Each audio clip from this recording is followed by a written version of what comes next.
Ali bin Abi Thalib mengajarkan doa dari Nabi SAW setelah kemudian tahajud, setelah beristighfar kepada Allah, lalu doa pertama yang disampaikan bukan doa permintaan lain-lain dulu, tahan dulu yang lainnya, tapi yang didahulukan yang ini.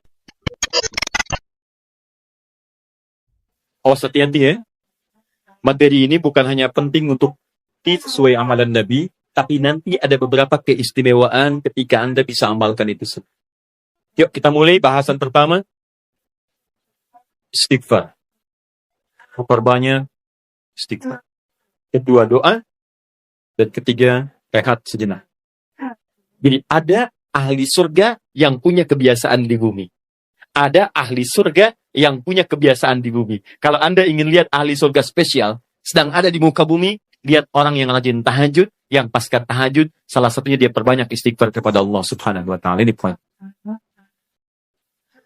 Jadi, maaf, setelah selesai tahajud, Anda salam kanan, kiri, selesai kemudian witirnya, ada peluang nih amal lagi. Ya. Jangan langsung istirahat. Walaupun cuma satu kalimat. Jeda sebentar. Hadirkan ketenangan setelah ibadah. Syukuri itu semua. Setelah itu baru kemudian Anda kondisikan hati untuk bisa mendekat kepada Allah. Baru Anda ungkapkan kalimat Astaghfirullahaladzim. Astaghfirullahaladzim. Astaghfirullahaladzim. Alladzi la ilaha illa huwal hayyul qayyum wa atubu ilaih. Astagfirullah. Astagfirullah. Astagfirullah. Nah, disinilah teman-teman dua hal bisa kita kerjakan. Sekarang kita bicara bagaimana cara beristighfar seperti diisyaratkan Al-Quran ini. Kita ambil bagian pertama. 1. Awas hati-hati. Karena ini peluang diampuni dosa cukup besar di sini. Dan seketika Allah yang mengampuni. Seketika Allah langsung yang mengampuni. Jadi ada orang yang ketika istighfar di waktu sahar, seketika diampuni oleh Allah Subhanahu wa taala. Bagaimana caranya? Mari kita lihat. Jadi kalau Anda beristighfar, memohon ampun dari kesalahan atau dosa, jangan sekedar kalimat itu keluar di lisan. Hanya formalitas, ya Allah ampuni saya, ampuni saya. Setiap kalimat yang disampaikan dalam Al-Quran, ingat baik-baik, ataupun dalam hadis, itu selalu diistilahkan dengan zikir namanya. Zikir. Ingat baik-baik ya, setiap kalimat kebaikan yang diungkapkan di lisan, itu selalu diistilahkan oleh Quran dengan zikir. Misal, tadi yang astagfirullah, subhanallah, alhamdulillah, yang kita kerjakan ba'da salat, kita kan ba'da salat kita kerjakan astagfirullah, kan istighfar kan? Baik ya, di hadis Muslim, nomor hadis 591. Ya, Nabi kemudian mengucapkan astagfirullah, astagfirullah, astagfirullah. Allahumma antas salam, minkas salam, tabarakta ya dzal jalali wal ikram. Di hadis Muslim nomor hadis 593 kemudian mengatakan la ilaha illallah wahdahu la syarika lah, lahul mulku wal hamdu wa huwa ala kulli syai'in qadir. Baru setelah itu subhanallah, alhamdulillah, Allahu akbar. Zikir ini disebut zikir di Quran. Di Quran surah keempat ayat 103. Paling kanan sebelah atas, agak sedikit ke tengah. Lihat kalimatnya. Fa idza qadaitumus sholata fadhkurullaha. Kalau Anda tuntas mengerjakan sholat, segeralah berzikir kepada Allah Subhanahu wa taala. Nah, apa itu zikir? Zikir itu bukan sekedar kalimat yang diungkapkan, tapi zikir secara bahasa saja sudah mengandung arti sesuatu yang teringat. Sesuatu yang dirasakan. Ingat dan dirasakan. Di ketika Anda beristighfar, tadi ingat baik-baik, ingat kesalahan, dosa yang dilakukan, minta ampun atas kesalahan dan dosa yang dilakukan. Kalimatnya disebut dengan zikir. Zikir berarti ingat dan merasakan. Jadi begitu Anda mengatakan, ya Allah, astagfirullah, ampuni saya. Anda minta ampun, berarti ada dosa yang dikerjakan. Ingat dosa apa yang Anda lakukan sampai Anda mengatakan ampuni saya. Ini bukan cuma di lisan. Ini begitu Anda istighfar, itu enak Pak. Keheningan malam. Saat tidak banyak suara bising, dan Anda menyadari kesalahan Anda pada saat itu. Begitu air mata Anda jatuh, tumpah saat itu. Kemudian kalimat yang Anda rasakan seketika ampunan dari Allah itu turun kepada Anda semua. Itu yang pertama mesti Anda lakukan. Jadi begitu selesai tahajud, ingat-ingat, perbanyak istighfar. Hatinya nyaman. Setelah ketenangan itu ada, saya agak cepat, baru masuk ke nomor 2. Apa nomor 2 itu? Ini yang saya maksudkan. Awas kalimatnya hati-hati.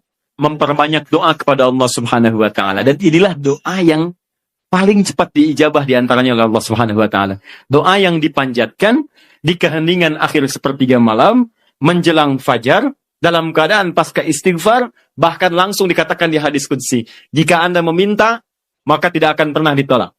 Siapa yang meminta, aku berikan. Siapa yang berdoa, aku kabulkan. Siapa yang istighfar, man istaghfara li ghafartu lah, aku ampuni semua dosa-dosanya. Aku ampuni semua dosa-dosanya. Anda bayangkan.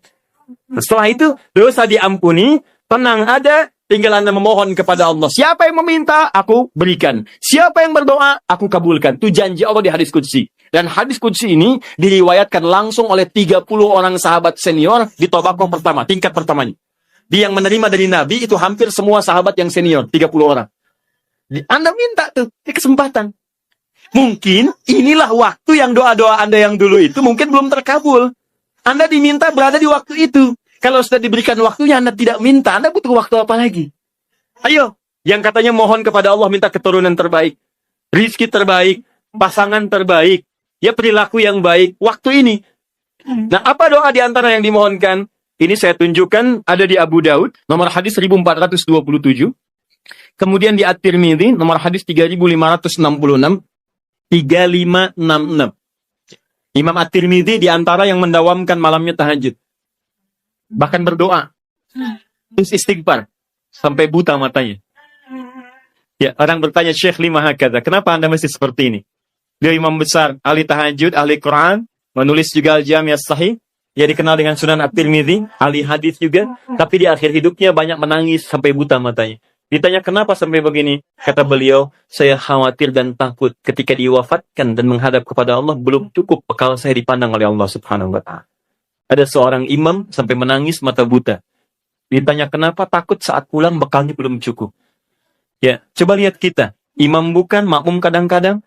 Cita-cita masuk surga, surganya Firdaus bersama Nabi lagi. Berapa amalannya dibandingkan dengan orang-orang soleh terdahulu? Paham? Baik. Kemudian ada juga di An-Nasa'i. Kalau At-Tirmidzi nama aslinya bukan At-Tirmidzi, nama aslinya Muhammad. Muhammad tinggal di Tirmidz, dikenal dengan At-Tirmidzi. Beliau hafal 500.000 hadis. Ya, dan hafalnya lancar sekali, ringan mengucapkan, lunak menyebutkan. Sampai kata Syekhul Islam Ibnu Qayyim Al-Jauziyah mengatakan, kalau dulu ada Nabi Daud bisa melunakkan besi dengan tangannya, maka ini Abu Daud bisa melunakkan hadis dengan lisannya. Baik, tadi At-Tirmidzi sudah. An-Nasa'i, nomor hadis 1747. 1747. Kemudian Ibnu Majah, An-Nasa'i ini muridnya juga Imam Asy-Syafi'i. Dia pernah belajar kepada Imam Asy-Syafi'i. Kemudian Ibnu Majah nomor hadis 1168. Semua hadis yang diriwayatkan oleh para imam ini sumbernya dari seorang sahabat, menantu Nabi sallallahu alaihi wasallam yang juga sering dibangunkan oleh Nabi sallallahu alaihi wasallam untuk menunaikan salat malamnya, yaitu sahabat Ali bin Abi Thalib radhiyallahu taala anhu. Apa di antara doanya? Allahumma inni a'udzu biridhaka. Ya, Ali bin Abi Thalib mengajarkan doa dari Nabi sallallahu alaihi wasallam setelah kemudian tahajud, setelah beristighfar kepada Allah, lalu doa pertama yang disampaikan bukan doa permintaan lain-lain dulu, tahan dulu yang lainnya. Tapi yang didahulukan yang ini. Ya Allah, Allahumma inni a'udzubika biridhaka min sakhatik. Ya Allah, saya berlindung kepadamu dengan mengharap ridhamu. Jauhkan saya. Ya Allah, jauhkan saya dari segala apa yang Engkau murkai. Di antara makna ridha, kalau sudah datang dari Allah, maka mengabulkan semua doa-doa yang dimohonkan. Ridha itu maknanya 3. Mengabulkan doa yang dimohonkan, mengampuni dosa yang pernah berlangsung dalam kehidupan, dan yang ketiga memberikan solusi dari semua persoalan yang Anda hadapi dalam kehidupan. Baik, teruskan.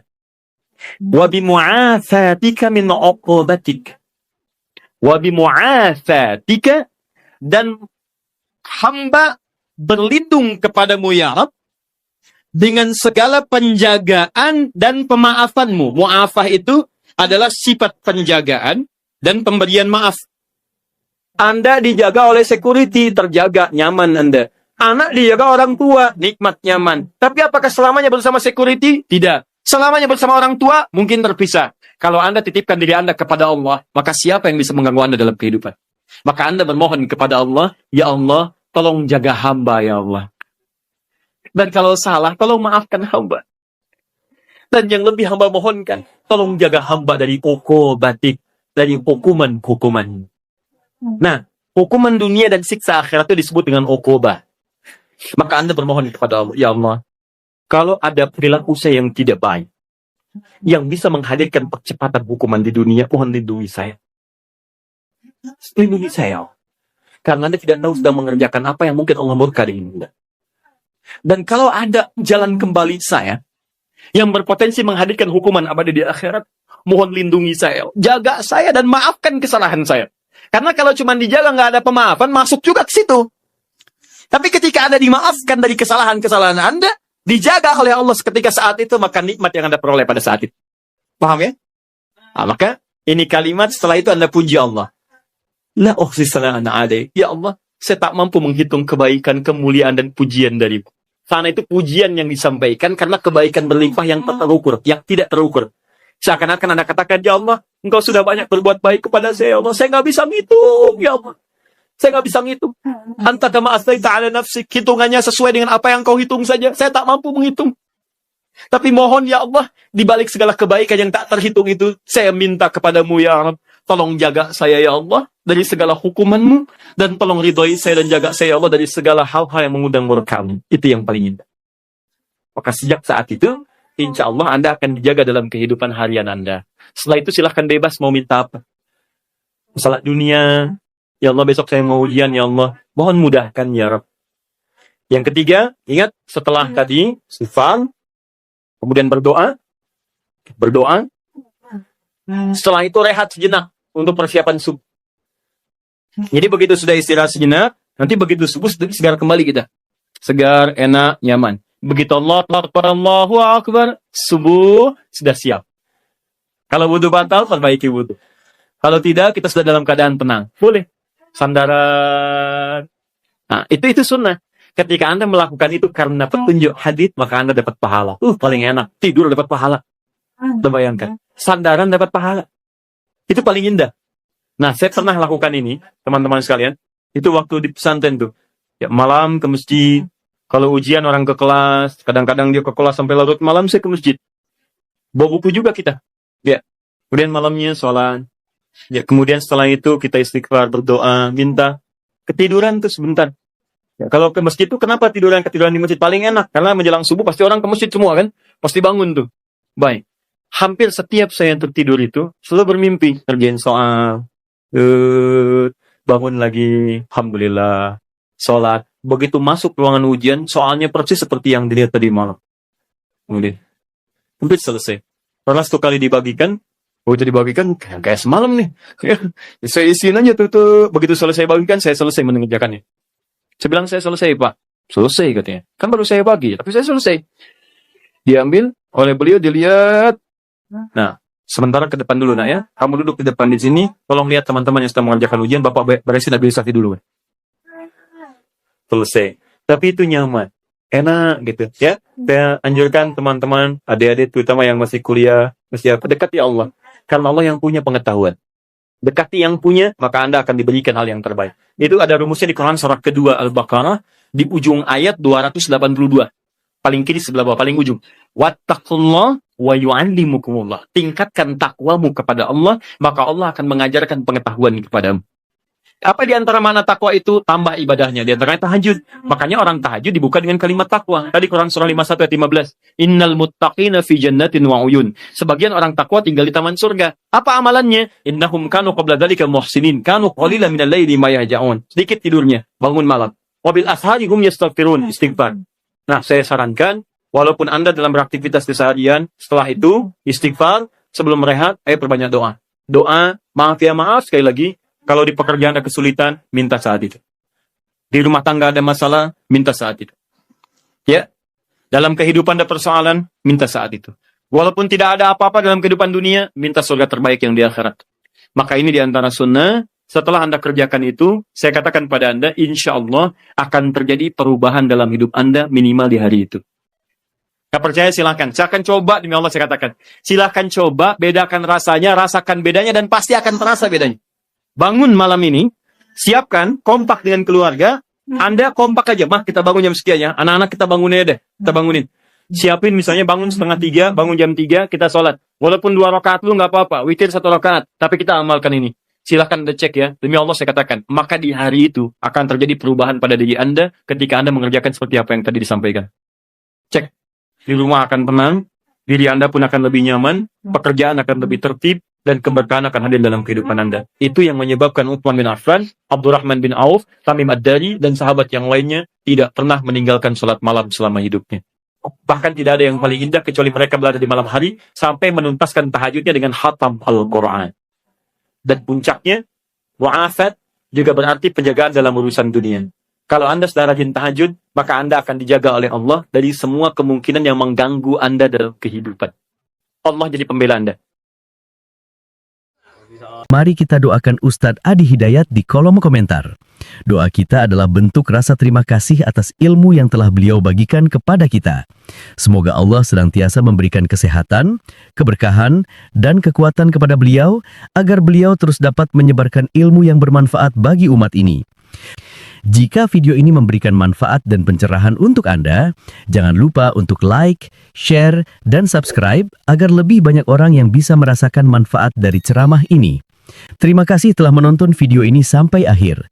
Wassalamualaikum warahmatullahi wabarakatuh.